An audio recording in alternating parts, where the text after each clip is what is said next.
Hello friends, हम class 12 chemistry chapter 8 the D and F block elements पढ़ रहे हैं। इसमें आज हम पढ़ेंगे डी ब्लॉक एलिमेंट्स की कैटालाइटिक प्रॉपर्टीज़। आपने देखा होगा जो बहुत सारी रिएक्शन होती हैं उसमें डी ब्लॉक के एलिमेंट कैटलिस्ट के रूप में यूज़ किए जाते हैं। और कैटलिस्ट वह सब्सटेंस होता है जो किसी भी रिएक्शन के रेट को आल्टर कर सकता है, किसी भी रिएक्शन के रेट को चेंज कर सकता है। तो बहुत सारे जो डी ब्लॉक के एलिमेंट्स हो गए, जैसे कि प्लेटिनम हो गया, निकल हो गया, पैलेडियम हो गया, वेनेडियम हो गया, ये सब कैटलिस्ट के रूप में यूज़ किए जाते हैं। तो आज हमें इनकी कैटालाइटिक प्रॉपर्टीज़ पढ़नी है और इसका कारण पढ़ना है कि जो ये डी ब्लॉक के एलिमेंट्स हैं ये कैटलिस्ट के रूप में क्यों यूज़ किए जाते हैं। The transition metal and their compounds are known for their catalytic activity. जो ट्रांजिशन मेटल है यानी डी ब्लॉक के एलिमेंट और इनके जो कंपाउंड्स हैं, ये जो कंपाउंड्स बनाते हैं वो अपनी कैटालाइटिक एक्टिविटी के लिए जाने जाते हैं। यानी ये क्या करते हैं, किसी भी केमिकल रिएक्शन के रेट को चेंज कर सकते हैं। This activity is ascribe to their ability to adopt multiple oxidation state and to form complexes.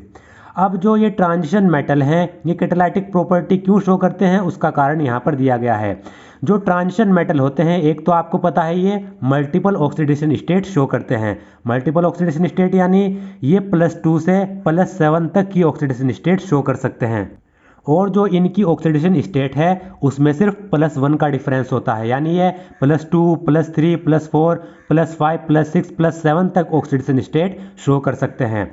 तो एक तो ये मल्टीपल ऑक्सीडेशन स्टेट शो करेंगे और मल्टीपल ऑक्सीडेशन स्टेट शो करके ये अलग अलग ऑक्सीडेशन स्टेट के कॉम्प्लेक्सेस भी बनाते हैं, यानी कोऑर्डिनेशन कंपाउंड भी बनाते हैं। वेनेडियम फिफ्थ ऑक्साइड यानी V2O5, वेनेडियम पेंटाऑक्साइड जिसको कहते हैं। Vanadium fifth oxide in contact processes, finally divided iron in Haber's processes and nickel in catalytic hydrogenation are some of the example. अब इनके कुछ एग्जाम्पल दिए गए हैं, जैसे कि कॉन्टैक्ट प्रोसेस। और आपको पता है जो कॉन्टैक्ट प्रोसेस है उससे सल्फ्यूरिक एसिड बनाया जाता है। तो सल्फ्यूरिक एसिड को बनाते समय कॉन्टैक्ट प्रोसेस में V2O5 वेनेडियम फिफ्थ पेंटाऑक्साइड हम कैटलिस्ट के रूप में यूज़ करते हैं। और जो हैबर्स प्रोसेस है जिससे अमोनिया बनाया जाता है उसमें फाइनली डिवाइडेड आयरन हम कैटलिस्ट के रूप में यूज़ करेंगे। और जो कैटालाइटिक हाइड्रोजनेशन रिएक्शन होती है इसमें क्या किया जाता है, जो अनसैचुरेटेड फैट हैं उनको सैचुरेटेड फैट में कन्वर्ट किया जाता है और इसमें हम निकल कैटलिस्ट का यूज़ करते हैं। तो ये कुछ एग्जाम्पल हैं जिसमें जो डी ब्लॉक के एलिमेंट्स हैं वो कैटलिस्ट के रूप में यूज़ किए जा रहे हैं। Catalyst at a solid surface involve the formation of bond between reactant molecule and atom of the surface of the catalyst. First row transition metal utilize 3d and 4s electron for bonding. और आपको पता है catalyst की जो surface होती है उस पर रिएक्टेंट मॉलिक्यूल एडजॉर्ब होते हैं और रिएक्टेंट मॉलिक्यूल के बीच में बॉन्ड बनता है। कैटलिस्ट की सॉलिड जो सरफेस होगी उस पर रिएक्टेंट मॉलिक्यूल एडजॉर्ब होंगे, एडजॉर्ब होने के बाद जो रिएक्टेंट मॉलिक्यूल है उनके बीच में बॉन्ड बनता है। और इस बॉन्ड को बनाने के लिए जो फर्स्ट रो के ट्रांजिशन मेटल हैं, यानी हमारे जो 3D सीरीज के ट्रांजिशन मेटल हैं स्कैंडियम से लेकर आप देख सकते हैं कॉपर तक, वो क्या करेंगे, वो 3D इलेक्ट्रॉन्स और 4s इलेक्ट्रॉन बॉन्डिंग के लिए इस्तेमाल करते हैं। This has the effect of increasing the concentration of the reactant at the catalyst surface and also weakening of the bond in the reacting molecules.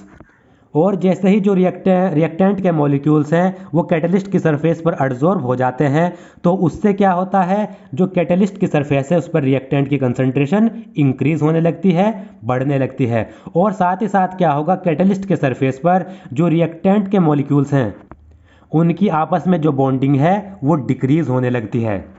यानी कैसे, मान लीजिए हमारे पास दो रिएक्टेंट है, ए रिएक्टेंट और बी रिएक्टेंट। तो क्या होगा, जो ये ए रिएक्टेंट के मॉलिक्यूल हैं इनके जो आपस में बॉन्डिंग है, ए रिएक्टेंट के जो एटम हैं उनकी जो आपस में बॉन्डिंग है वो डिक्रीज होने लगती है। बी रिएक्टेंट के जो एटम हैं या मॉलिक्यूल हैं उनकी आपस में बॉन्डिंग डिक्रीज होने लगती है, घटने लगती है। और कैटलिस्ट के सरफेस पर ए और बी जो ये अलग अलग रिएक्टेंट हैं इनकी बॉन्डिंग बढ़ने लगती है। The activation energy is lowering, और साथ ही साथ क्या होता है, जो एक्टिवेशन एनर्जी है वो कम होने लगती है। तो एक्टिवेशन एनर्जी वह मिनिमम अमाउंट ऑफ एनर्जी होती है जो किसी भी केमिकल रिएक्शन को कराने के लिए ज़रूरी होती है। यानी हमारे पास रिएक्टेंट है, रिएक्टेंट से अगर प्रोडक्ट बनना है तो उसको ये मिनिमम अमाउंट ऑफ एनर्जी जिसको एक्टिवेशन एनर्जी कहते हैं वो प्रोवाइड करानी पड़ेगी। अगर वो उसको एक्टिवेशन एनर्जी नहीं मिलेगी तो रिएक्टेंट से प्रोडक्ट नहीं बन पाएंगे। तो किसी भी केमिकल रिएक्शन को होने के लिए या किसी भी केमिकल रिएक्शन को कराने के लिए जो मिनिमम अमाउंट ऑफ एनर्जी लगती है उसको हम कहते हैं एक्टिवेशन एनर्जी। तब जब उसको एक्टिवेशन एनर्जी मिल जाएगी रिएक्टेंट के मॉलिक्यूल को, तभी वो प्रोडक्ट में कन्वर्ट होंगे। तो कैटलिस्ट का काम क्या होता है? कैटलिस्ट का काम होता है कि ये एक्टिवेशन एनर्जी को कम कर देते हैं, एक्टिवेशन एनर्जी को लो कर देते हैं। मान लीजिए कोई केमिकल रिएक्शन है, उसमें जो एक्टिवेशन एनर्जी है वो हाई है, यानी उस केमिकल रिएक्शन को होने के लिए हाई एक्टिवेशन एनर्जी लग रही है। अब जब हम उस केमिकल रिएक्शन में कैटलिस्ट का इस्तेमाल करेंगे तो कैटलिस्ट क्या कर देता है, उस केमिकल रिएक्शन की एक्टिवेशन एनर्जी को लो कर देता है, जिससे वो केमिकल रिएक्शन कम एनर्जी पर ही हो जाती है। तो जनरली कैटलिस्ट का काम क्या है? एक्टिवेशन एनर्जी को लो करना। अब देखिए, हमने यहाँ पर कैटालाइटिक एक्टिविटी के लिए दो कारण पढ़े। कैटालाइटिक एक्टिविटी के लिए हमने दो कारण पढ़े। पहला कारण क्या था? Due to multiple oxidation state. जो हमारे ट्रांजिशन मेटल हैं वो क्या करते हैं? मल्टीपल ऑक्सीडेशन स्टेट को शो करते हैं। और ये क्या होता है, इस मल्टीपल ऑक्सीडेशन स्टेट के कारण जो हमारे ट्रांजिशन मेटल होते हैं वो अलग अलग टाइप की एनर्जी को अब्जॉर्ब करते हैं और अलग अलग टाइप की एनर्जी को री एमिट करते हैं। अब जब ये मल्टीपल ऑक्सीडेशन स्टेट शो कर रहे हैं और डिफरेंट टाइप ऑफ एनर्जी को अब्जॉर्ब भी कर रहे हैं, मल्टीपल ऑक्सीडेशन स्टेट के कारण ये डिफरेंट टाइप ऑफ एनर्जी को क्या कर रहे हैं? अब्जॉर्ब कर रहे हैं। अब जो ट्रांजिशन मेटल हैं जब वो डिफरेंट टाइप ऑफ एनर्जी को अब्जॉर्ब करेंगे तो उसके कारण क्या होता है, इस डिफरेंट टाइप ऑफ एनर्जी का इस्तेमाल वो रिएक्शन करने के लिए करते हैं। ये जो डिफरेंट टाइप ऑफ एनर्जी इन्होंने अब्जॉर्ब की, इसका इस्तेमाल वो किसके लिए करेंगे? रिएक्शन करने के लिए। तो पहला कारण क्या? Transition metal multiple oxidation state show करेंगे। इस मल्टीपल ऑक्सीडेशन स्टेट के कारण वो different type of energy absorb करते हैं और डिफरेंट टाइप ऑफ एनर्जी री एमिट कर देते हैं, यानी अब्जॉर्ब भी करेंगे और अलग अलग टाइप ऑफ एनर्जी री एमिट भी करेंगे। और जो ये डिफरेंट टाइप ऑफ एनर्जी उन्होंने अब्जॉर्ब की, इसका इस्तेमाल वो रिएक्शन करने के लिए करते हैं। और रिएक्शन में जो एक्टिवेशन एनर्जी होती है, रिएक्शन में जो एक्टिवेशन एनर्जी होती है उसको अचीव करने के लिए करते हैं। यानी कैटलिस्ट ने एक तो एक्टिवेशन एनर्जी डिक्रीज कर दी, दूसरा जो रिएक्टेंट मॉलिक्यूल हैं वो इस एक्टिवेशन एनर्जी को जल्दी से क्या करें, जल्दी से पार करके प्रोडक्ट बनाएं, उसमें भी ये क्या करते हैं? मदद करते हैं। तो पहला कारण हो गया। अब कैटालाइटिक प्रॉपर्टी का दूसरा कारण देखिए। दूसरा कारण है कि जो कैटलिस्ट की सरफेस है उस पर ये क्या करते हैं? रिएक्टेंट के मॉलिक्यूल को अब्जॉर्ब करते हैं, जिससे कैटलिस्ट के सरफेस पर रिएक्टेंट के मॉलिक्यूल के बीच में बॉन्ड बनता है और हमारा प्रोडक्ट बाहर निकल जाता है। तो जब ये ट्रांजिशन मेटल पाउडर्ड फॉर्म की होते हैं, पाउडर्ड फॉर्म में होते हैं, जब ये ट्रांजिशन मेटल पाउडर फॉर्म में होंगे, यानी फाइनली, जिनको हम क्या कहते हैं? फाइनली डिवाइडेड मेटल, जब ये पाउडर फॉर्म में होंगे, और आपको पता है पाउडर फॉर्म में होते हैं तो सरफेस एरिया इंक्रीज होता है, सरफेस एरिया ज़्यादा होता है।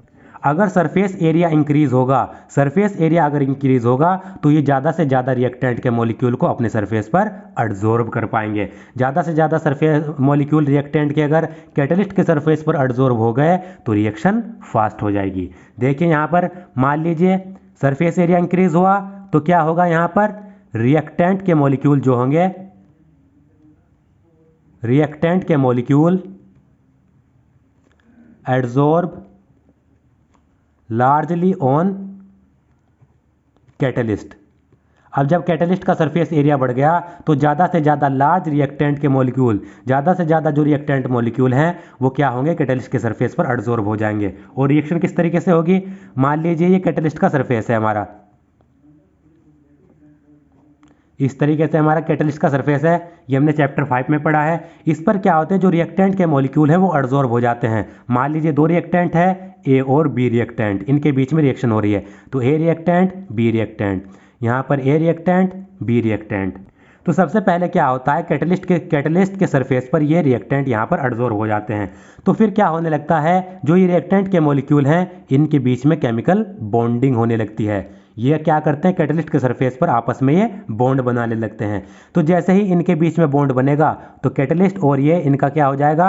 यहाँ पर ये प्रोडक्ट बना तो यहाँ से ये डिसॉर्प्शन होने लगेगा। डिसॉर्प्शन का मतलब जो यहाँ पर ये ए और बी प्रोडक्ट बन गया, अब ये यहाँ से सरफेस से अलग हो जाएगा और हमें क्या मिल जाएगा? ए बी प्रोडक्ट के रूप में मिल जाएगा। अब ये ए बी प्रोडक्ट जल्दी क्यों मिला? क्योंकि एक्टिवेशन एनर्जी क्या कर दी थी कैटलिस्ट ने? डिक्रीज कर दी थी। अब ये आपको याद रखना है।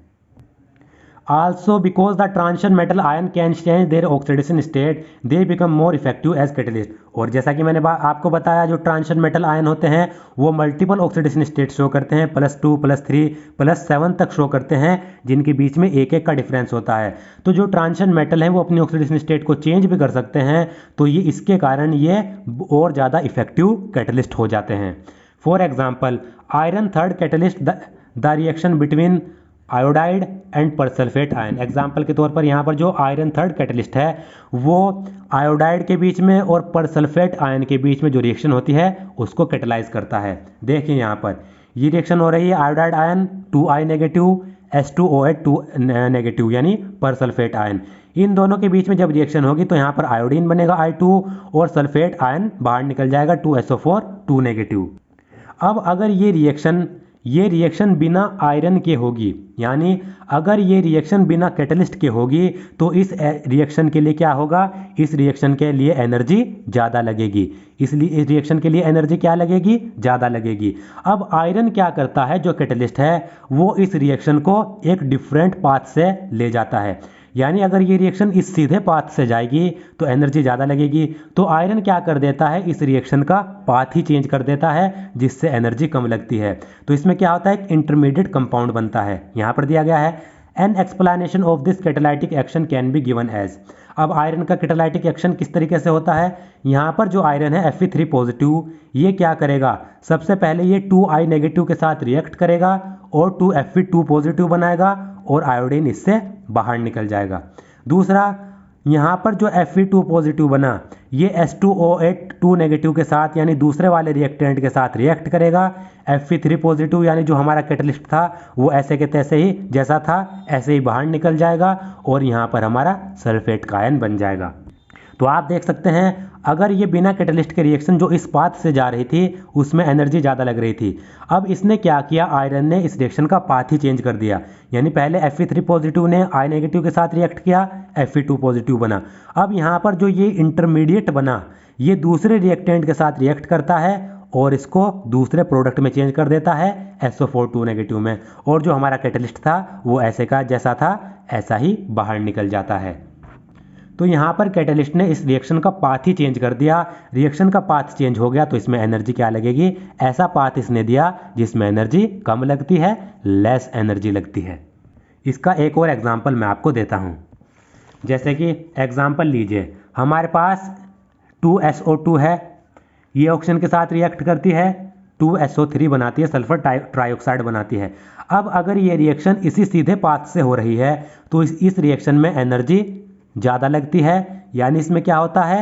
ये रिएक्शन अगर बिना कैटलिस्ट के हो रही है सीधे पाथ से तो एनर्जी इसमें ज़्यादा लगेगी। अब इसमें कैटलिस्ट यूज़ किया जाता है V2O5। तो कैटलिस्ट क्या कर देता है? इस रिएक्शन का पाथ ही चेंज कर देता है। यानी देखिए यहाँ पर हमने कैटलिस्ट यूज़ किया V2O5 वेनेडियम पेंटाऑक्साइड। तो वेनेडियम पेंटाऑक्साइड जो कैटलिस्ट के रूप में एक्ट कर रहा है ये क्या करेगा? सबसे पहले SO2 के साथ रिएक्ट करेगा और यहाँ पर 2V2O4 बनाएगा, यानी इसने क्या बना दिया? एक इंटरमीडिएट बना दिया और इसमें से 2SO3 सल्फर ट्राइऑक्साइड बाहर निकल जाएगी। उसके बाद जो यहाँ पर इंटरमीडिएट बना ये क्या करता है? ये दूसरे रिएक्टेंट O2 के साथ रिएक्ट करता है और वापस से V2O5 बना देता है। यानी इसने क्या किया? V2O5 ने इस रिएक्शन का पाथ ही चेंज कर दिया। पहले डायरेक्ट हो रही थी, अब यहाँ पर V2O4 बना इंटरमीडिएट, ये फिर O2 के साथ रिएक्ट करता है, वापस से हमें जो हमारा कैटलिस्ट था वो मिल जाता है और प्रोडक्ट भी यहाँ पर बन जाते हैं। अब अगर आप इन दोनों रिएक्शन को जोड़कर देखें, दोनों रिएक्शन को अगर हम जोड़ें तो V2O5 से V2O5 गया, क्योंकि लेफ्ट हैंड साइड ये राइट हैंड साइड, इधर से ये गया, बचा क्या? SO2 + O2, इधर बचा SO3। तो बन तो रहा वही है, इसमें भी SO3 इसमें भी SO3 बन रहा है, बस क्या हुआ? इस रिएक्शन का पाथ चेंज हो गया और पाथ चेंज होने के कारण एनर्जी क्या लगी? कम एनर्जी लगी इसमें। यहाँ पर भी आप क्या कर सकते हैं? इन दोनों रिएक्शन को जोड़कर देख सकते हैं। Fe3 पॉजिटिव से ये गया, इससे ये गया, बचा क्या? I नेगेटिव, यहाँ H2OH, इधर I2, इधर ये, तो बस रिएक्शन का पाथ चेंज हुआ जिससे एनर्जी कम लगे। अब अगला टॉपिक है formation of interstitial compounds. Interstitial compound are those which are formed when small atom like hydrogen, carbon और nitrogen are trapped inside the crystal lattice of metal. तो जो ट्रांजिशन मेटल है वो इंटरस्टिशियल कंपाउंड भी बनाते हैं। तो जो इंटरस्टिशियल कंपाउंड होते हैं ये ऐसे कंपाउंड होते हैं जिसमें जो स्मॉल एटम हैं जैसे कि हाइड्रोजन, कार्बन और नाइट्रोजन, वो जो हमारे पास डी ब्लॉक के मेटल्स हैं उनके क्रिस्टल लैटिस में आकर ट्रैप हो जाते हैं, उनके क्रिस्टल लैटिस में आकर फंस जाते हैं। तो इसमें आपको याद रखना है जो हमारे इंटरस्टिशियल कंपाउंड है ना वो किसी केमिकल बॉन्डिंग से बनेंगे और ना वो किसी केमिकल रिएक्शन से बनेंगे। न इंटरस्टिशियल कंपाउंड ना किसी केमिकल रिएक्शन से बनेंगे, ना उनके बीच में कोई केमिकल बॉन्ड होगा। बस बनते कब हैं?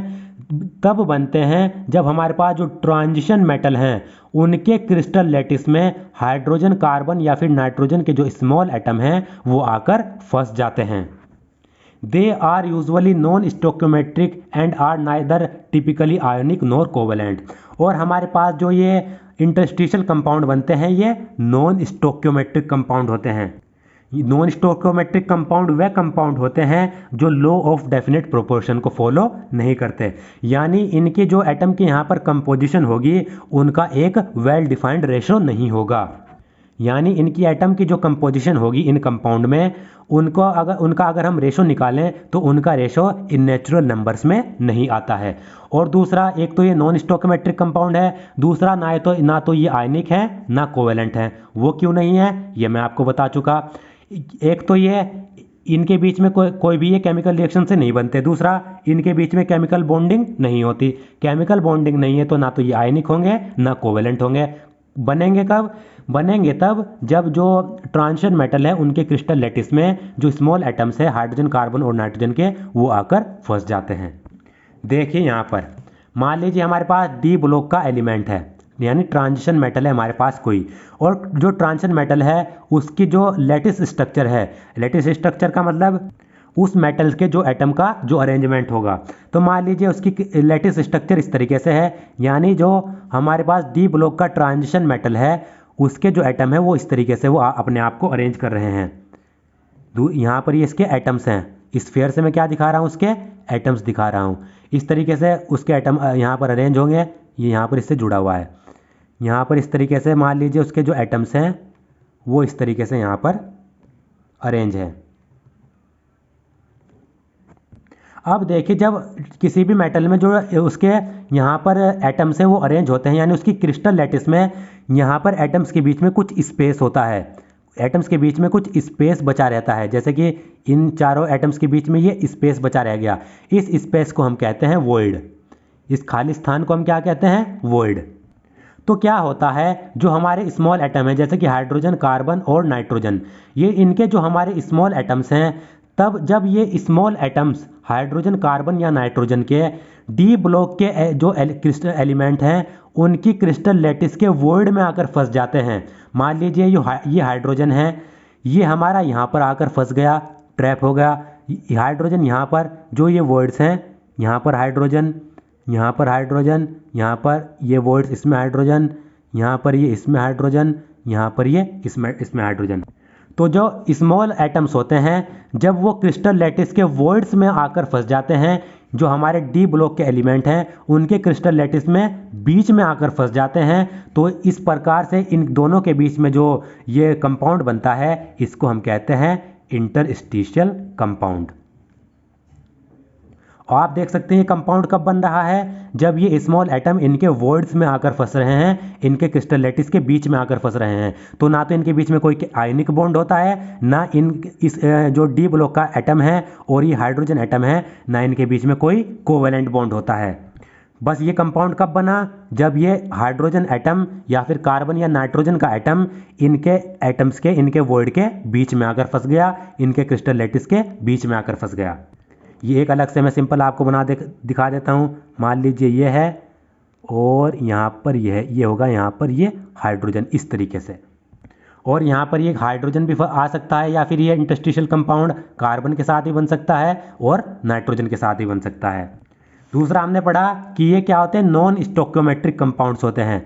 नॉन स्टोक्योमेट्रिक कंपाउंड का मीनिंग मैंने आपको बताया कि जो इनकी कंपोजिशन होगी वो एक वो एक डेफिनेट प्रोपोर्शन में नहीं होगी, इनका जो रेशियो आएगा वो नेचुरल नंबर में नहीं आएगा। जैसे हमारे पास दूसरा ले जाए C6H12O6, हमारे पास ये कंपाउंड है, इनका अगर हम रेशियो निकालें 6-12-6 तो ये 1:2:1, एक इनका जो रेशियो आ रहा है वो नेचुरल नंबर में आ रहा है। ऐसे अगर हम कार्बन मोनोऑक्साइड निकालें 1:1, इनका रेशियो नेचुरल नंबर में आ रहा है। कार्बन डाइऑक्साइड निकालें 1:2, यानी एक कार्बन का एटम 2 ऑक्सीजन के एटम, तो 1:2 रेशो, इनका रेशो 1:2 यानी नेचुरल नंबर में आ रहा है। तो ये कहलाते हैं स्टोक्योमेट्रिक कंपाउंड। लेकिन जो हमारे इंटरस्टिशियल कंपाउंड होते हैं वो नॉन स्टोक्योमेट्रिक होते हैं, यानी इनका जो रेशियो आएगा वो इस तरीके से नेचुरल नंबर में नहीं आएगा। एग्जाम्पल के तौर पर यहाँ पर लीजिए VH0.56, VH0.56, इसका मतलब क्या है, यहाँ पर जो हाइड्रोजन है वो 1 से कम है, हाइड्रोजन का एटम है उसकी कंपोजिशन यहाँ पर 1 से कम है, उसकी कंपोजिशन कितनी है 0.56, तो इसका रेशो क्या आया 1:0.56। तो यहाँ पर देख सकते हैं ये नेचुरल नंबर तो नहीं है, ये 0.56 नेचुरल नंबर नहीं है, तो इनका रेशो नेचुरल नहीं आता। इस तरीके से ये कहलाते हैं नॉन स्टोक्योमेट्रिक, नॉन स्टोक्योमेट्रिक। इसी तरीके से दूसरा देखें TiH1.7, यहाँ पर जो हाइड्रोजन है वो 1 से ज़्यादा लिया गया है, कितना 1.7, तो रेशो क्या आएगा 1:1.7, तो ये भी 1.7 नेचुरल नंबर तो नहीं है, तो इनका जो रेशो है वो नेचुरली नहीं आया, तो नॉन स्टोक्योमेट्रिक कंपाउंड है। For example TiCMN4N Fe3H VH0.56 and TiH1.7 etcetera, ये सभी क्या है इंटरस्टिशियल कंपाउंड के एग्जाम्पल हैं, ये आपको याद रखने हैं। आप यहाँ पर कह सकते हैं जो TiC है यानी टाइटेनियम कार्बाइड, उसमें आप कह सकते हैं कि जो रेशो है वो कितना है 1:1, यहाँ पर रेशो 1:1 नहीं है, क्योंकि इसमें क्या होगा या तो टाइटेनियम या फिर जो कार्बन है इसकी जो कंपोजिशन होगी वो 1 से ज़्यादा भी हो सकती है यानी पॉइंट में होगी, और 1 से कम भी हो सकती है। इनकी कंपोजिशन दी नहीं गई है, लेकिन जो इनका रेशो है वो कभी भी 1:1 नहीं होगा, स्टोक्योमेट्रिक रेशो इनमें नहीं होगा। या तो टाइटेनियम की कंपोजिशन 1 से कम या 1 से ज़्यादा होगी, पॉइंट में होगी, या फिर इसमें कार्बन की कंपोजिशन पॉइंट में होगी, तो इनका नेचुरल नंबर में रेशो नहीं होगा, बस बुक में दिया नहीं गया है। इसी तरीके से Mn4N और Fe3H ये हैं। The formulas quoted do not of course correspond to any normal oxidation state of the metal, और जो यहाँ पर ये हमारे इंटरस्टिशियल कंपाउंड के फॉर्मूला दिए गए हैं इसमें जो हमारा मेटल है उसकी नॉर्मल ऑक्सीडेशन स्टेट भी नहीं आती। देखिए कैसे, मान लीजिए ये लीजिए Fe3H, Fe3H, इसमें अगर हम इसकी नॉर्मल ऑक्सीडेशन स्टेट निकालें, इसमें अगर हम हाइड्रोजन की कंपोजिशन को 1 भी मान लें, तो देखिए हमने क्या किया, आयरन की ऑक्सीडेशन स्टेट निकालनी है तो X मान लिया, हाइड्रोजन के ऊपर +1 ऑक्सीडेशन स्टेट होती है, तो 3x + 1 = 0, 3x = ये -1 आएगा, x = -1/3, तो आयरन की ऑक्सीडेशन स्टेट कितनी आ रही है -1/3, ये इसकी नेचुरल ऑक्सीडेशन स्टेट नहीं है, क्योंकि आयरन +2 से +4 +3 +4 +6 ये ऑक्सीडेशन स्टेट दिखाता है, -1/3 वो नहीं दिखाता। तो जो इंटरस्टिशियल कंपाउंड हैं उनमें जो ये मेटल्स हैं titanium, manganese, iron, vanadium, titanium, इनकी ऑक्सीडेशन स्टेट भी नॉर्मली नहीं आती, तो ये आपको याद रखना है। Because of the nature of their composition these compound are referred to as interstitial compounds. तो आप देख सकते हैं इनमें कंपोजिशन का नेचर क्या है, एक तो ये law of definite proportion follow नहीं कर रहे हैं, दूसरा ये नॉन स्टोक्योमेट्रिक होते हैं, यानी इनके रेशो, इनके जो कंपोजिशन के रेशो होते हैं वो क्या होते हैं नेचुरल नंबर में नहीं आते, तो इसलिए इनको हम क्या कहते हैं इंटरस्टिशियल कंपाउंड कहते हैं। The principal physical and chemical characteristic of this compound are as follows. अब जो इंटरस्टिशियल कंपाउंड है इनकी फिजिकल और केमिकल प्रॉपर्टी दी गई है। पहला, they have high melting point higher than those of pure metal. जो इंटरस्टिशियल कंपाउंड होते हैं इनका मेल्टिंग पॉइंट हाई होता है, जो हमारा प्योर मेटल होगा उससे हाई होगा। यानी टाइटेनियम कार्बाइड में TiC में ले लीजिए, टाइटेनियम कार्बाइड में क्या है, यहाँ पर जो हमारा प्योर मेटल है टाइटेनियम, तो जो ये इंटरस्टिशियल कंपाउंड है यानी टाइटेनियम कार्बाइड, इसका जो मेल्टिंग पॉइंट होगा वो इस टाइटेनियम से यानी प्योर मेटल से ज़्यादा होगा। इसमें प्योर मेटल इसका क्या होगा टाइटेनियम, तो जो इंटरस्टिशियल कंपाउंड है TiC, इसका मेल्टिंग पॉइंट इस प्योर मेटल यानी टाइटेनियम से ज़्यादा होगा। तो जिस मेटल से हमारे इंटरस्टिशियल कंपाउंड बनते हैं उन इंटरस्टिशियल कंपाउंड का जो मेल्टिंग पॉइंट होगा वो मेटल से, प्योर मेटल से ज़्यादा होगा। दूसरा, they are very hard, some boride approach diamond in hardness.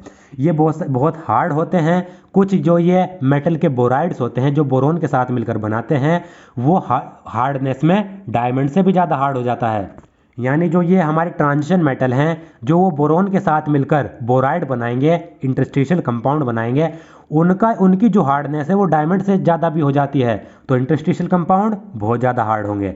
तीसरा, दे रिटेन मेटेलिक कंडक्टिविटी। इनकी मेटेलिक कंडक्टिविटी पे कोई फ़र्क नहीं पड़ता। फ़र्क क्यों नहीं पड़ता? क्योंकि यहाँ पर ना आयनिक बॉन्ड बन रहा है ना मेटेलिक बॉन्ड बन रहा है।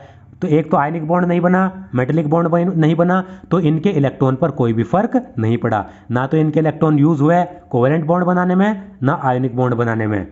तो जब इलेक्ट्रॉन पर कोई भी फर्क नहीं पड़ा, कंपाउंड कब बन रहा है? जब एटम इनके बीच में जाकर घुस रहे हैं। तो जब इलेक्ट्रॉन पर कोई भी फर्क नहीं पड़ा तो मेटेलिक कंडक्टिविटी में कोई भी फर्क नहीं पड़ेगा। कंडक्टिविटी पे कोई फर्क नहीं क्यों नहीं पड़ेगा? क्योंकि कंडक्टिविटी किसकी वजह से होती है? इलेक्ट्रॉन की वजह से।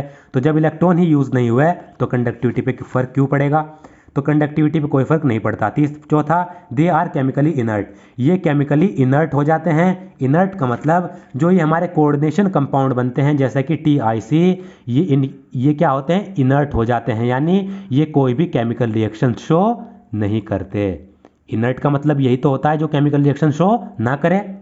तो ये कोई भी केमिकल रिएक्शन में पार्टिसिपेट नहीं करते, ये आपको याद रखना है। अगला है हमारा एलॉय फॉर्मेशन। जो हमारे डी ब्लॉक के एलिमेंट होते हैं ट्रांजिशन मेटल, उनका इस्तेमाल हम एलॉय बनाने के लिए भी करते हैं। तो एलॉय क्या होता है? एलॉय एक ऐसा सब्सटेंस होता है जिसको हम मेटल और मेटल यानी मेटल मेटल मिलाकर बना सकते हैं, या फिर मेटल और नॉन मेटल को मिलाकर बना सकते हैं। मान लीजिए एक मेटल है A, दूसरा मेटल है B, इन दोनों को मिलाकर हम एक नया सब्सटेंस बना देंगे, वो हमारा एलॉय होगा। या फिर एक मेटल है A, दूसरा नॉन मेटल है C, इस नॉन मेटल को हम आपस में मिक्स करके जो एक नया सब्सटेंस बनाएंगे वो हमारा कहलाएगा alloy. N alloy is a blend of metal prepared by mixing the component. Alloy क्या होता है? एक मेटल्स का ब्लेंड होता है, यानी ब्लेंड कहते हैं मिक्स करना। मेटल को जब हम मिक्स करते हैं, एक नया सब्सटेंस बनाते हैं, तो वो कहलाता है अलॉय। और इसमें हम मेटल और नॉन मेटल को भी मिक्स कर सकते हैं, उससे भी अलॉय बना सकते हैं। Alloys may be homogeneous solid solution in which the atoms of one metal are distributed randomly among the atoms of the other। तो जो एलॉयज होते हैं वो क्या होते हैं? Homogeneous solid solution. Homogeneous solution क्या होते हैं? तो होमोजीनस सॉल्यूशन वे सॉल्यूशन होते हैं जिनकी कंपोजिशन और प्रॉपर्टीज पूरे सॉल्यूशन में क्या रहती है? यूनिफॉर्म रहती है। तो एलॉयज को हम होमोजीनस सॉलिड सॉल्यूशन कह सकते हैं जिसमें एक मेटल के जो एटम हैं वो दूसरे मेटल के एटम के साथ रैंडमली क्या है? डिस्ट्रीब्यूटेड हैं। यानी हमने एक एटम लिया, एक एलिमेंट लिया A एलिमेंट, दूसरा एलिमेंट लिया हमने B एलिमेंट। तो इसमें हम क्या करते हैं? एलॉय बनाने के लिए A एलिमेंट के जो मेटल हैं हमारे एटम हैं, A एलिमेंट के जो हमारे पास एटम हैं उन एटम्स को हम B एटम के साथ रैंडमली डिस्ट्रीब्यूट करते हैं। इसके साथ क्या कर देते हैं? मिला देते हैं, मिक्स कर देते हैं। तो आप देख सकते हैं जब हम मान लीजिए ये A के एटम्स हैं, जब हम A के एटम के साथ B के एटम्स मिलाएंगे इस तरीके से रैंडमली उनको क्या कर देंगे? डिस्ट्रीब्यूट कर देंगे, तो ये क्या बन जाएगा? हमारा होमोजेनस सॉलिड सॉल्यूशन बन जाएगा। यानी जो हमारा एलॉय बनता है ए एलिमेंट एटम को मैं क्या किससे डिस्ट्रीब्यूट शो कर रहा हूँ? पॉइंट से। ये हमारे A एलिमेंट के एटम है और B एलिमेंट के एटम को मैं क्रॉस से शो कर रहा हूँ। तो मैंने क्या किया? एलॉय बनाने के लिए जो A एलिमेंट के एटम हैं उनको उसमें मिला दिए B एलिमेंट के एटम, इनको आपस में मिक्स कर दिया, तो ये बन जाएगा हमारा होमोजेनस सॉलिड सॉल्यूशन, और यही कहलाएगा हमारा एलॉय। क्योंकि मैं क्या कर रहा हूँ? इसमें दो मेटल्स के या फिर एक मेटल एक नॉन मेटल के जो एटम है उनको आपस में मिला रहा हूँ। तो इनको मिलाने से जो एक नया सब्सटेंस बना वो कहलाएगा हमारा alloy. Such alloys are formed by atom with metallic radii that are within about 15% of each other। और एलॉय कब बनते हैं? ये इंपॉर्टेंट प्रॉपर्टी है, ये आपको याद रखनी है। एलॉय तब बनेंगे जब हमारे पास जो दो एलिमेंट हैं जिनका इस्तेमाल हम एलॉय बनाने के लिए यूज़ कर रहे हैं, उनकी जो मेटेलिक रेडियस होगी, उनकी जो एटॉमिक रेडियस होगी, वो एक दूसरे के 15% के रेंज में होनी चाहिए। देखिए मान लीजिए हमारे पास एक एलिमेंट है A, मेटल ही मान लीजिए, दूसरा मेटल है हमारे पास B। इस मेटल की जो एटॉमिक रेडियस है वो मान लीजिए 100 है, ऐसे 100 200 इस तरीके से सपोज कर ली।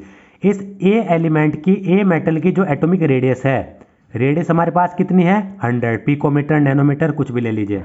तो एलॉय बनाने के लिए जो हमारे पास जो ये बी मेटल है, इसकी एटॉमिक रेडियस कितनी होनी चाहिए, इसकी एटॉमिक रेडियस 15% की रेंज में होनी चाहिए। यानी जो ये हमारा ए मेटल है, इस ए मेटल की जो एटॉमिक रेडियस है उसकी 15% की रेंज में, यानी 15% कम हो सकती है, 15% ज़्यादा हो सकती है।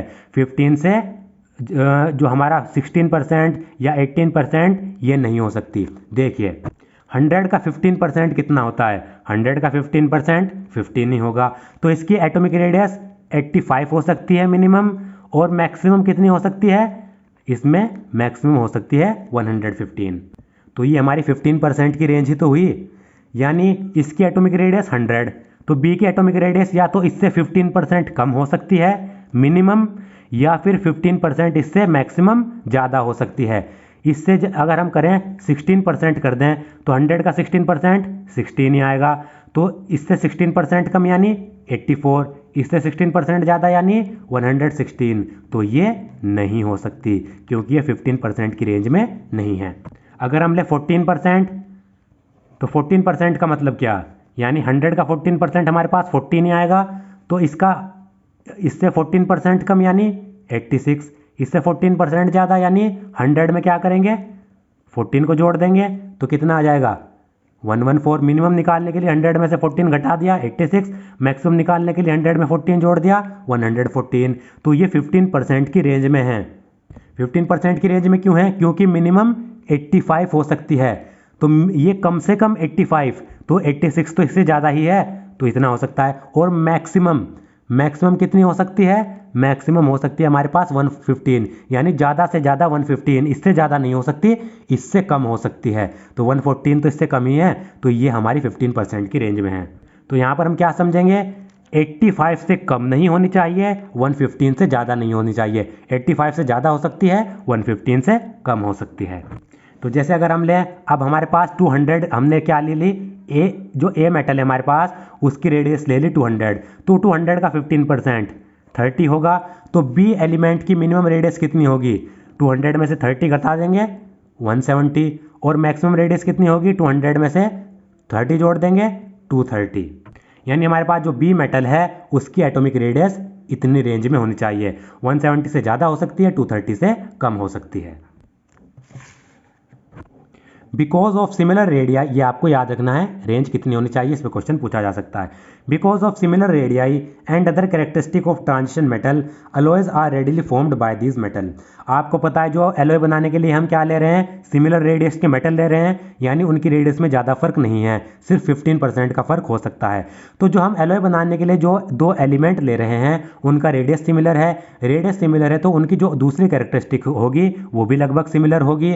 तो जो एलॉय बनते हैं इन मेटल के द्वारा वो एकदम से बन जाते हैं, रेडिली बन जाते हैं, क्योंकि एक तो उनकी जो रेडियस है वो भी लगभग बराबर है, दूसरा उनकी जो दूसरी कैरेक्टरिस्टिक है वो भी लगभग बराबर होगी क्योंकि रेडियस भी सेम है।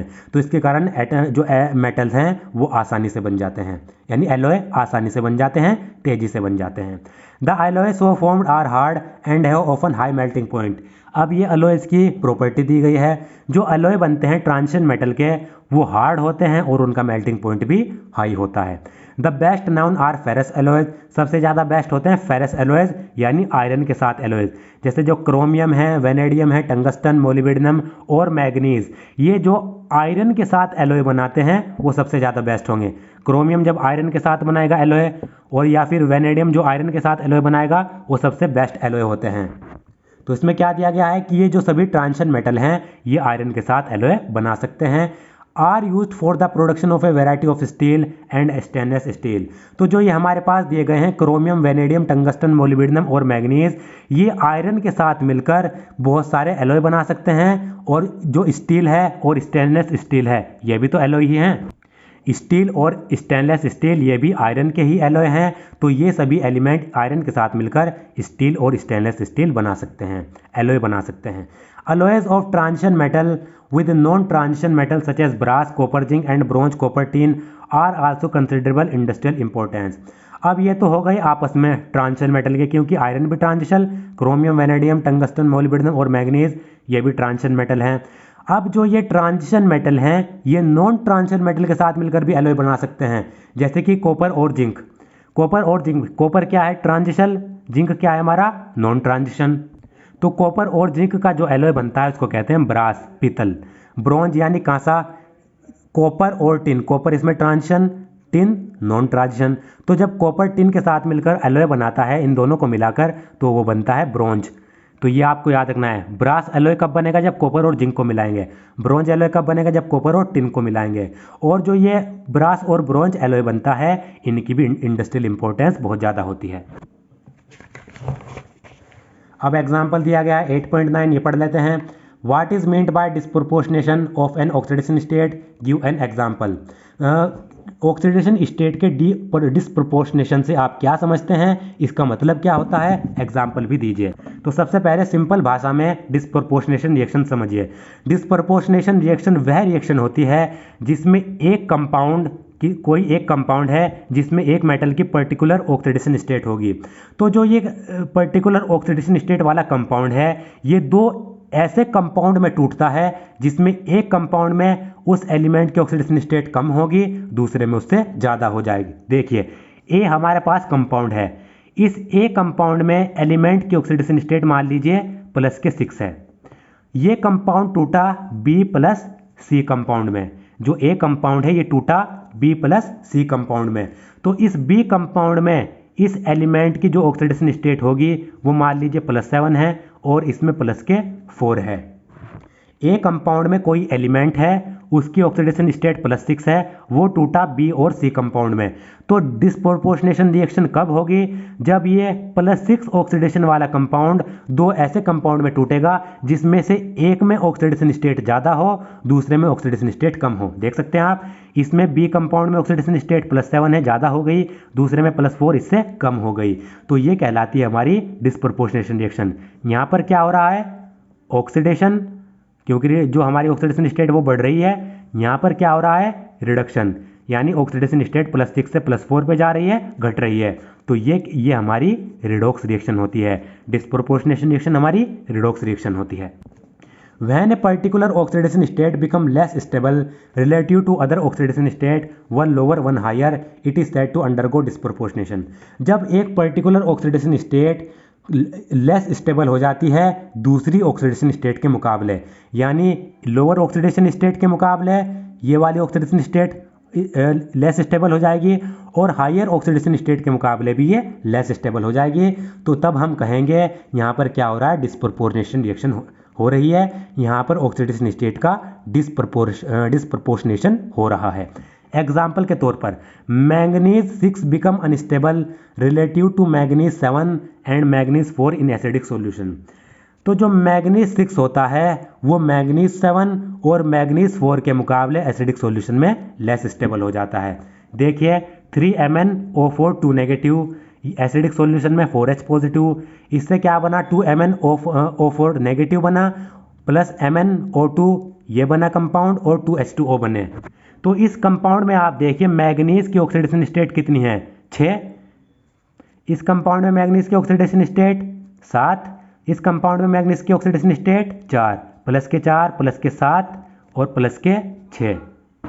तो जो ये वाला कंपाउंड है ये दो ऐसे कंपाउंड में टूटा जिसमें से एक कंपाउंड में ऑक्सीडेशन स्टेट ज़्यादा हो गई, दूसरे में कम हो गई। आप देख सकते हैं यहाँ पर +6 थी तो इस कंपाउंड में ऑक्सीडेशन स्टेट बढ़ गई, ज़्यादा हो गई, दूसरे कंपाउंड में ऑक्सीडेशन स्टेट +4 यानी घट गई। तो यहाँ पर क्या हो रहा है? ऑक्सीडेशन स्टेट का डिस्प्रोपोर्शनेशन हो रहा है।